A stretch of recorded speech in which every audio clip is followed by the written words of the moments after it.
Welcome. It is Verdict with Ted Cruz, Week in Review. Ben Ferguson with you, and here are the three major stories that you may have missed that we talked about this week. First up, we put together an incredible list of 12 things that you may not have known that were in the big, beautiful bill that will impact your life in a major way. I've got the final 6 great things for you in today's list, and you can also go back and hear the entire list from earlier this week.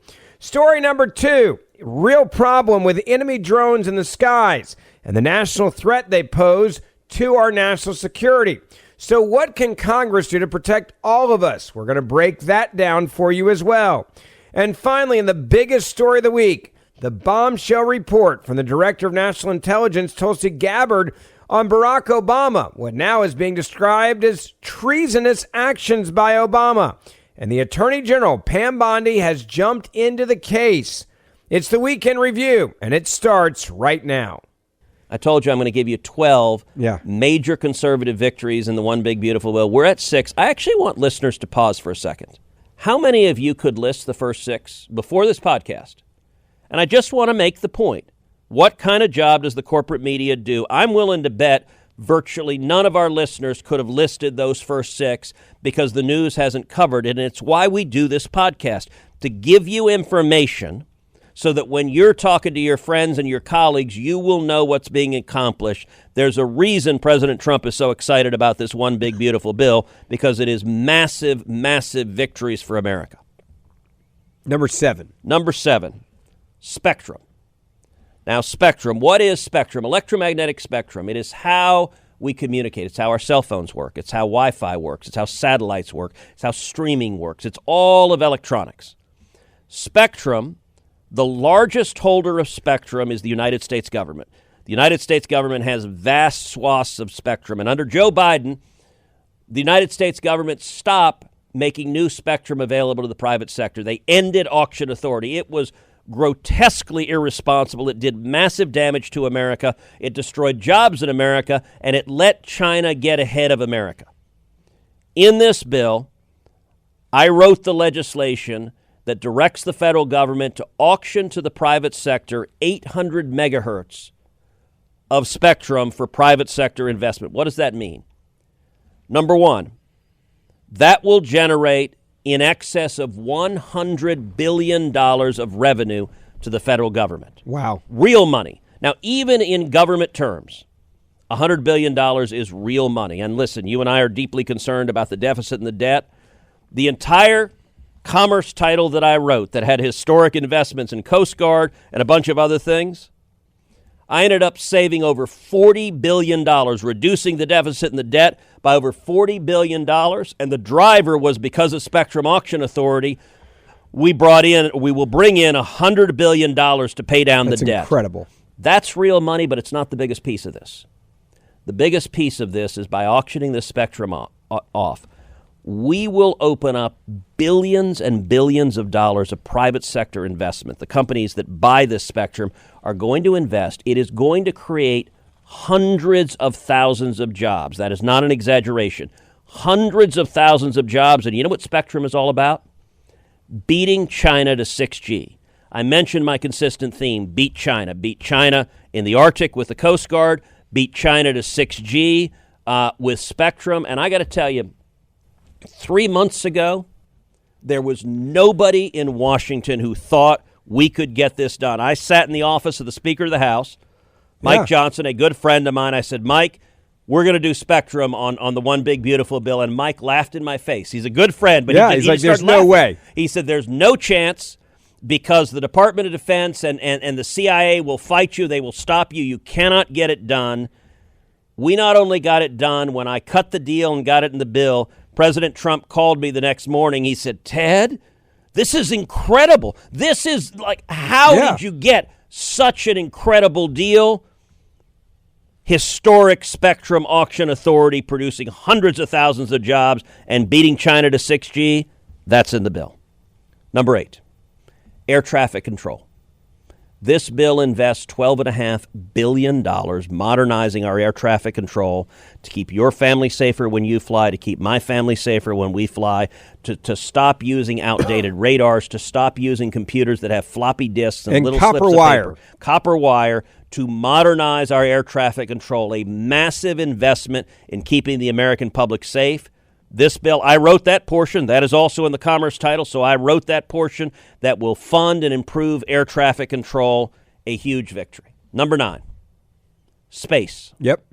This bill has $10 billion for NASA to go to the moon, for the Artemis program, for the Gateway program, to beat China to the moon. China has said they intend to return to the moon by 2030. In my view, if we lose the moon to China, it would be a catastrophic loss. It would be a loss if we woke up in a few years and China was on the moon and China established a base on the moon, which is what they said they intend to do with the Russians. And they made that very clear. That is the sole intent of going. It's not just to go to the moon. It's to have a base on the moon. Yes. If they did that and we lost, I think it would be worse than Sputnik, that it would be a national body blow that would crush this country. And look, the moon is critical. Number one, for national security. The moon is the high ground. You look at so much of our national security and so much of our commerce depends on satellites in orbit around the Earth. The moon gives you the high ground. It is very dangerous for us to cede that to China. It is unacceptable for us to cede that to China. But number two, there are massive rare earth minerals on the moon. There are enormous economic advantages. It is current U.S. law that it is the policy of the American government to have a sustained human habitation either on the lunar surface or in cislunar orbit. This investment in beating China to the moon, and by the way, the moon is a stepping stone to Mars. We will go to Mars, but we haven't landed on a celestial body in over 50 years, so we're going to land on the moon first to make sure we know how to do it, and then we're going to go to Mars. This investment, I wrote this investment in there. I will say there was significant resistance. And without getting too much into the sausage making, we won against the resistance. This is in there. It is a massive investment. And China is going to notice this as well, yeah. That is exactly right. That's number 9. Number 10, CAFE standards. The standards that mandate you keep having to have higher and higher fuel efficiency on your cars. That's what the Biden administration has used as its tool, as one of its tools, to wage the war on the internal combustion engine, to try to force every car to be electric, is they keep jacking up CAFE standards higher and higher and higher. What does that mean? Number one, it drives up the cost of your cars. You notice cars have gotten a lot more expensive. Trucks have gotten a lot more expensive. Number two, it makes cars less safe. Because one of the ways you get the gas efficiency higher is you replace metal with plastics. You get cheap make it lighter. Cheap plastic that crumbles in a crash and more people die. In the commerce section of the One Big Beautiful Bill, you know what we did to CAFE standards? What was that? Zeroed them out. Really? They're gone. So it's actually, and this so you're telling me that my car, instead of being all plastic, where you have a little fender bender and everything breaks, they could actually go back and say, hey, we're not trying to save weight here. We're trying to actually make safe cars again. It can be a great American car again, made of steel, tough as hell. And by the way, you want to buy an electric car? Great. That's your choice. You want to buy a hybrid? Great. You want to buy a gas car? Great. It ought to be consumers choosing. And actually, the way we did this, we very much modeled how in 2017 we repealed the individual mandate on Obamacare. So that was a fight I led in 2017, the individual mandate. The way we eliminated it is under the rules of reconciliation, we could not eliminate the legal mandate to buy health insurance, which was the individual mandate under Obamacare. So you know what we did? We made the penalty zero. So you used to be the IRS fines you. If you didn't buy health insurance, the IRS would fine you. It is still the law. You're required to buy health insurance. And if you don't, you will be fined $0.00. We did the same thing to CAFE standards. So they can put their standards out, but the penalty for violating it is zero. And I want to mention, look, this is, again, like PBS and NPR, this has been a conservative battle for 50 years. And Democrats have been winning for 50 years, unfortunately. And we got this done. I wrote this portion. It is in the bill. It is zeroed out. And we got this done. And I'm willing to bet fewer than 1% of our listeners even knew we had done it because we won so many victories that this falls all the way down to number 10 on the list. Incredible. Well done. The final two. Yep. The final two, as you know, are very near and dear to my heart. Number 11 is school choice. In this bill, we passed the single largest and most consequential federal school choice bill in the history of our country. I wrote this provision. Every single American taxpayer can now contribute up to $1,700 a year to a scholarship granting organization in the states and get a dollar-for-dollar credit on their taxes. It means the money is free. Yeah. The effect of this is going to be tens of billions of new scholarship money in the states for school choice, for K through 12 school choice. We're going to do a subsequent pod that does a really deep dive because this is part of your legacy, by the way. This is going to be part of your legacy. This is the issue I care more about than anything else. I have spent 30 years fighting for it, and we're going to do another pod where we do a very deep dive because there's some aspects of this that I want the listeners to appreciate that are both incredible policy victories, but also massive political victories. We are creating incentives to turn blue states red, to build constituencies of parents and kids who want fantastic education. This is, I told the president, if and when we get this done, you will go down in history as one of the greatest civil rights presidents in our nation's history. Your critics will never acknowledge that. Yeah, but the reality will be you're going to change poor communities. The reality is the school choice provision is massive, and it's in the bill. And then the final number 12 are the Trump accounts, the Invest America accounts. Again, I wrote this provision. This could fundamentally change this country, by the way. Starting next year, July 4th of next year, the 250th anniversary of the United States of America. Every child in America will have a personal investment account. Every newborn child will have it seeded with $1,000. Parents, family, employers can contribute up to $5,000 a year in a tax-advantaged account. All of that money is invested in the S&P 500, is invested in the stock market. That enables every kid to enjoy the incredible benefits of compound growth, which will transform our kids. The wealth creation for the next generation of Americans will be utterly transformative. And not only that, this creates a new generation of capitalists as our kids will all be owners of the largest employers in America. These two victories, school choice and personal investment accounts for kids, without exaggeration, Ben, and I've told the president this, I think 10 years, 20 years, 30 years from now, these will be the two things everyone remembers from this bill. Everything else I listed, 1 through 10, which are massive. They are conservative victories for the generations. I think 11 and 12 will dwarf 1 and 10 because the difference, we will see trillions of dollars invested in 401ks for kids, in these Trump accounts that will change the future of every one of our kids and make them all have skin in the game in our capitalist society. And school choice is going to literally provide hope and opportunity to millions of kids. We got both of them done. Those are victories, generational victories. And when the president signed it on July 4th, they were victories for all of America. Now, if you want to hear the rest of this conversation, you can go back and listen to the full podcast from earlier this week. Now on to story number 2. I want to move to something else, and this is about securing our skies. Law enforcement and drones and public safety are something I think a lot of people are paying attention to, especially since we really exposed this on Verdict, where we were talking about how the cartels have got an amazing ability to use drones now. They are heavily advanced and have invested in this technology for drones to be able to see what we're doing on our side of the border, see when Border Patrol agents are going one direction or the other so they can get people across, drugs across. It's incredible. There's also another national security standpoint on drones as well.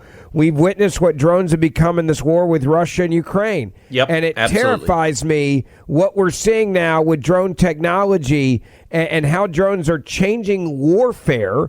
Unfortunately, you're seeing it have a massive impact on the number of casualties between Russia and Ukraine. You combine those two things, the cartels, the drugs, the human trafficking, sex trafficking, child trafficking, the fentanyl, and the war aspect of this, and there's nefarious individuals, ISIS, Al-Qaeda, the list goes on and on. You guys are looking at this from an issue of we got to secure our skies with this new legislation that you're advocating for. Talk about that. Well, war often foreshadows the next threats we will face, the next threats we will face from terrorism, the next threats we will face from criminal attacks. And you're right, the war in Ukraine right now, if you look at how drones are being used, it illustrates the profound threat. We had a hearing this week in the Senate Judiciary Committee. I raised some questions on this. I laid this out. Give a listen to what I had to say in the Judiciary Committee hearing this week. In 2024, Thomas Crooks flew a drone over a Trump rally site for 11 minutes, scouting the grounds before his attempted assassination of President Trump. That same year, drones hovered over Naval Air Station Fort Worth for more than 2 hours, unintercepted. At our southern border, cartels now operate drone fleets, smuggling fentanyl, coordinating illegal crossings, and jamming U.S. surveillance.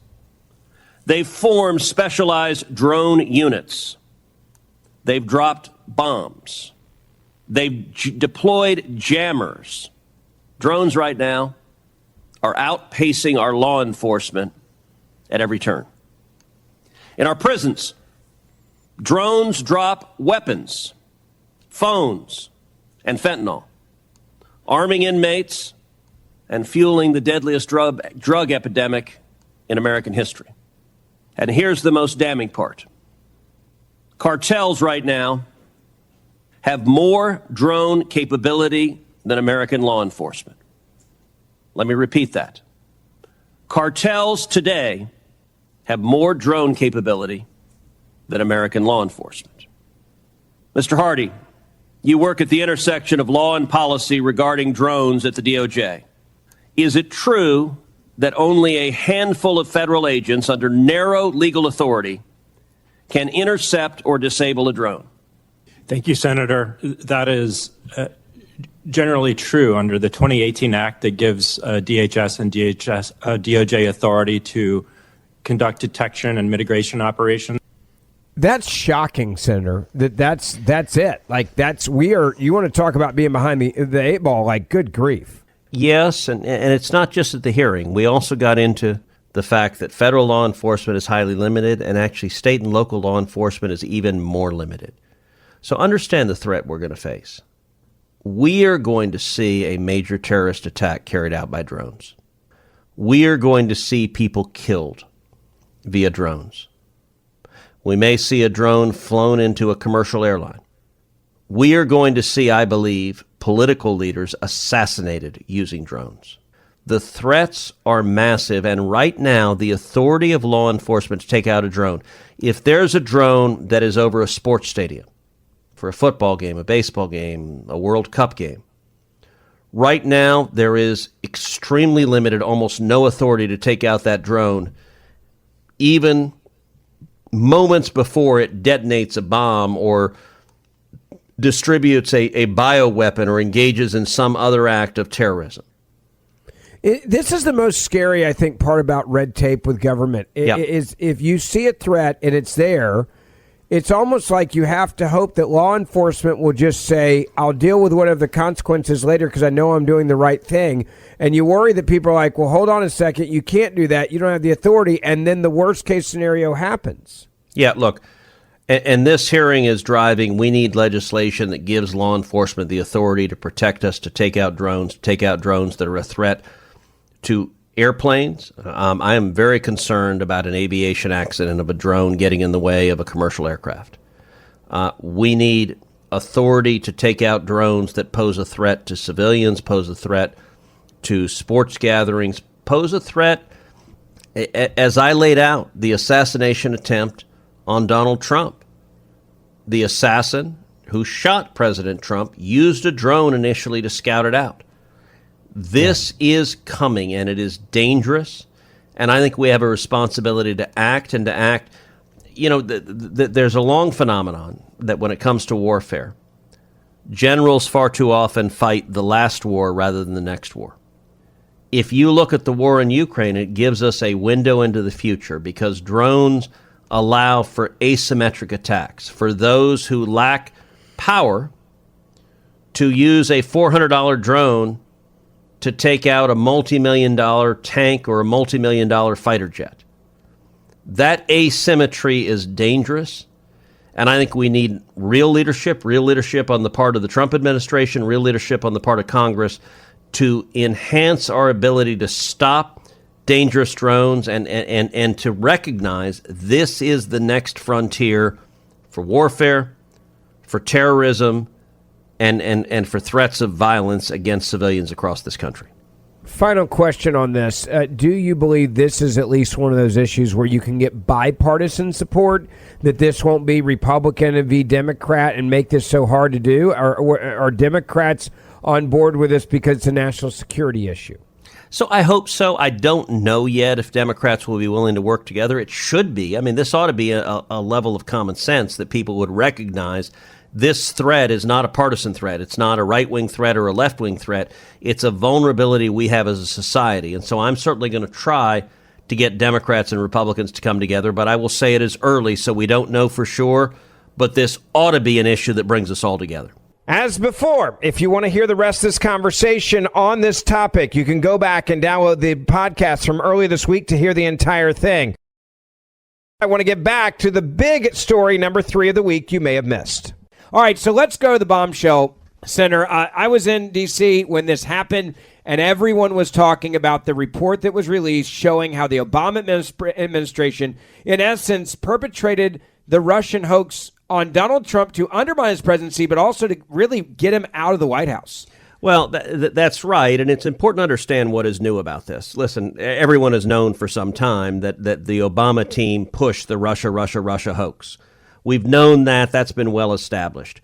What is new, what Tulsi Gabbard put out this week, is that they knew they were lying when they did that because the intelligence had been precisely the opposite. And what I want to do is I want to walk through a little bit of this timeline and give you the specific facts.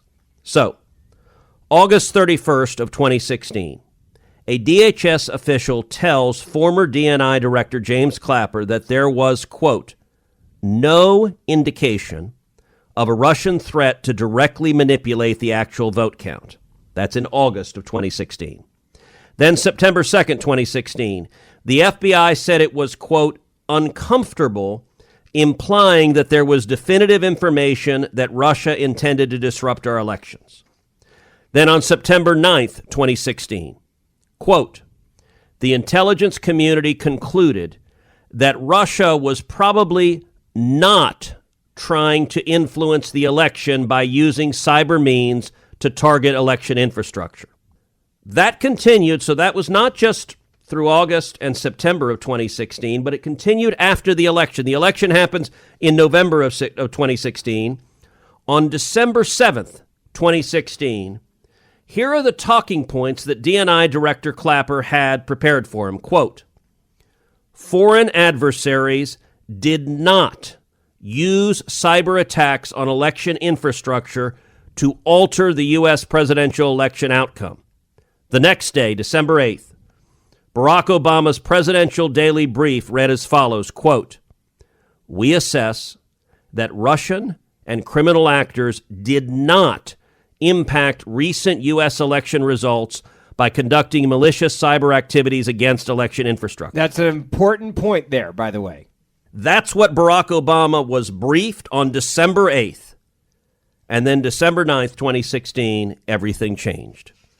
On December 9th, DNI Director Clapper, National Security Advisor Susan Rice, Secretary of State John Kerry, and Deputy FBI Director McCabe, they all met in person.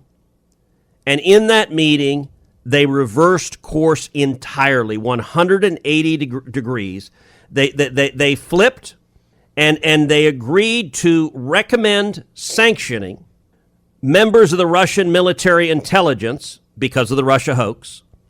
They tasked the intelligence community with creating an assessment of the tools Moscow used to influence the 2016 election.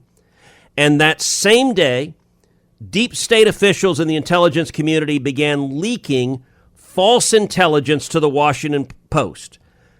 This was a decision they made to lie to the American people, and that's the new deliberately piece. And orchestrated and well Yes. planned out. This wasn't just a random let's go out there and lie at a press briefing. This was a plan like writing a movie script of how you are going to lie to the American people and use the intelligence agencies to do it. And what Tulsi Gabbard has now given us the receipts on is they knew they were lying.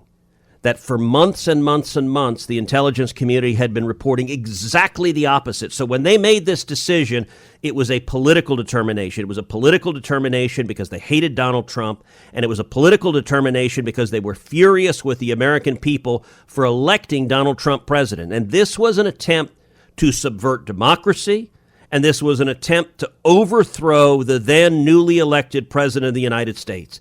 And what is brazen about it is that they did it. All of the intelligence that for months and months and months had been reported, it suddenly magically disappeared. They didn't acknowledge it. They simply, those facts were no longer operative. They had a political agenda. Facts be damned. And they were willing to lie to the American people, and they were willing to lie to Congress.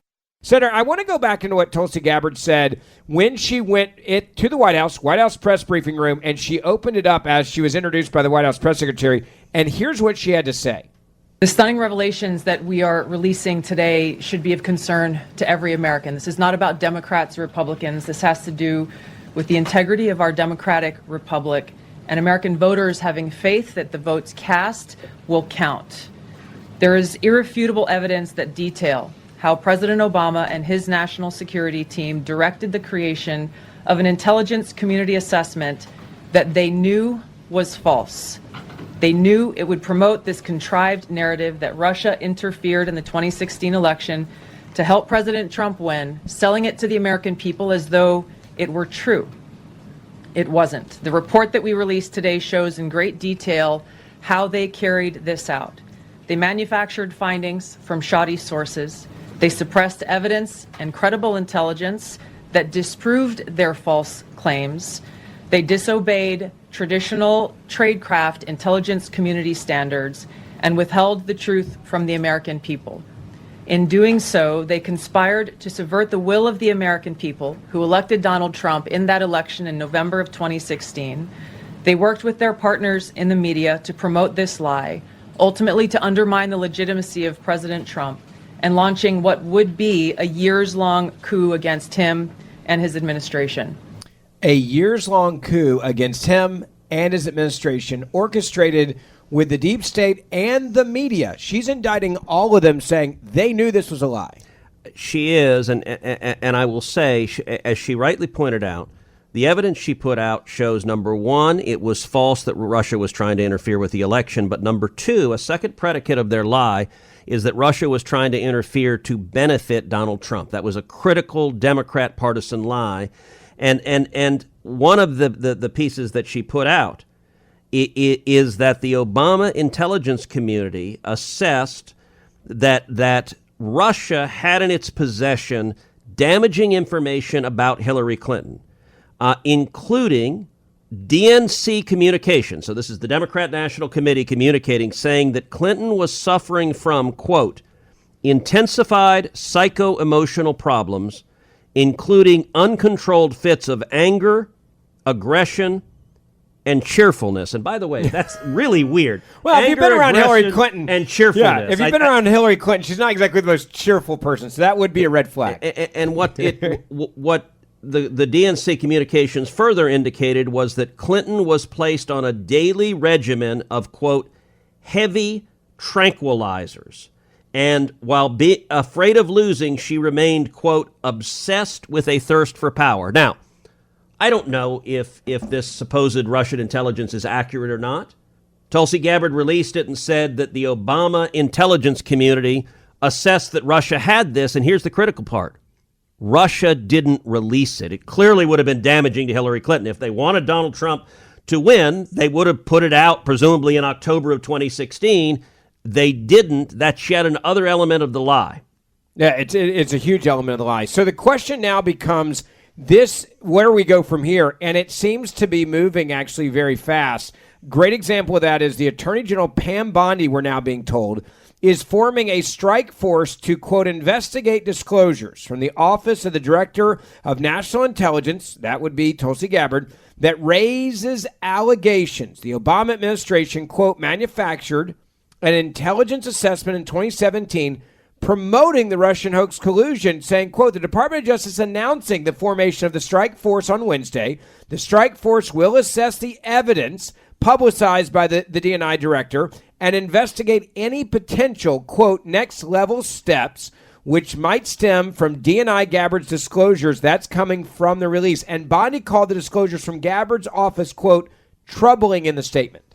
Well, I'm very glad that the Trump Department of Justice is investigating this. Tulsi Gabbard made a criminal referral to the Department of Justice, and Pam Bondi launched this strike force. And many people are asking quite reasonably, is anyone going to be held accountable for this? Because it seems so frustrating to have people breaking the law over and over and over again and nobody being prosecuted, nobody going to jail.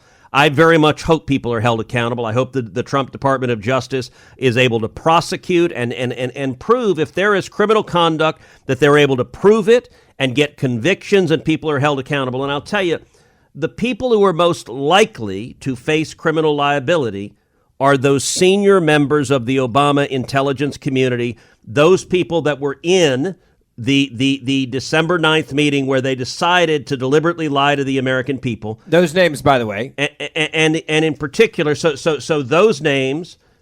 You're talking about James Clapper is one example. We're talking about the biggest names there. Yes, I'm talking about James Clapper. I'm talking about Susan Rice. I'm talking about John Kerry. And I'm talking about Deputy FBI Director McCabe. Wow. Those were the ones. And in particular, also, it is the senior officials who falsely testified before Congress and lied and knew they were lying. And there are two relevant federal criminal statutes that are most relevant. Number one is 18 U.S.C. Section 1621, and that is perjury. Whoever, having taken an oath, willfully states any material matter which he does not believe to be true is guilty of perjury. That this applies to sworn congressional testimony. And secondly, 18 U.S.C. Section 1001, whoever knowingly and willfully makes any materially false, fictitious, or fraudulent statement in any matter within the jurisdiction of the executive, legislative, or judicial branch shall be fined or imprisoned. Both of these, you've got in particular two different testimonies that are really problematic. Number one, on May 8th, 2017, James Clapper testified before the Senate Judiciary Committee about the Russia collusion, and what he said, according to what's been released by Tulsi Gabbard, he knew was false. He said in particular, quote, Russia's influence activities in the run-up to the 2016 presidential election constituted the high-water mark of their long-running efforts. They must be congratulating themselves. This episode is a clarion call for vigilance and action against a threat to the very foundations of our democratic system. And then in November of 2020, Andrew McCabe testified before the Senate Judiciary Committee. He lied as well. And I will say for the statute of limitations, if it was materially covered up, it is extended. This is the most likely area you'll find criminal liability. As always, thank you for listening to Verdict with Senator Ted Cruz. Ben Ferguson with you. Don't forget to download my podcast, and you can listen to my podcast every other day you're not listening to Verdict, or each day when you listen to Verdict afterwards. I'd love to have you as a listener to, again, the Ben Ferguson podcast, and we will see you back here on Monday morning.